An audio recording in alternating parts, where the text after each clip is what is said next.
Sannu fa, ‘yan mata. Sannu? Ki yi haƙuri fa, kamar na dakatar maki da hanzari ba? No, ba komai. Sai dai lafiya. Sannan ko me aka yi? Kusan lafiyar, amma ni kaina a yanzu halin da ake ciki ba na ce ga yanda aka yi ba. Kawai a yanzu ya zama wajibi na faɗa maki abin da idona ya gayi min. Ok, na gode.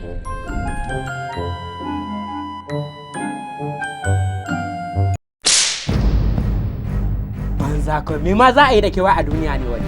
Na tsane ki, ba na son ki, ba na son ganin ki, ba na ƙaunar mai ke ga ki sa a ranki baki taɓa sani na ba, ko ke gani ki nuna kwata-kwata baki sani ba.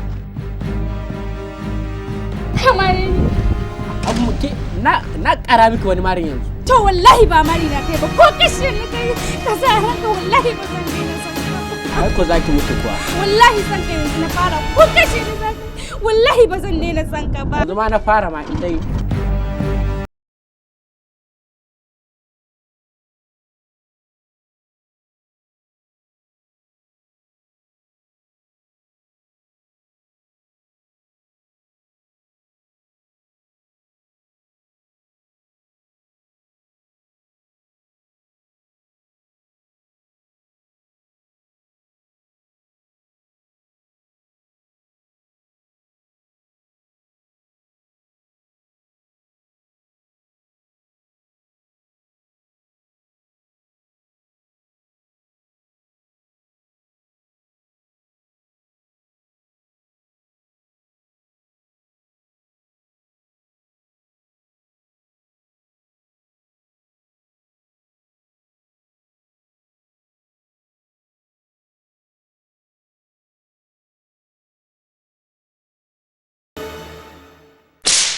To wallahi ba mari na kai ba, ko kashe ni kai ka sa a ranka wallahi ba zan daina son ka ba. Ai ko zaki mutu kuwa.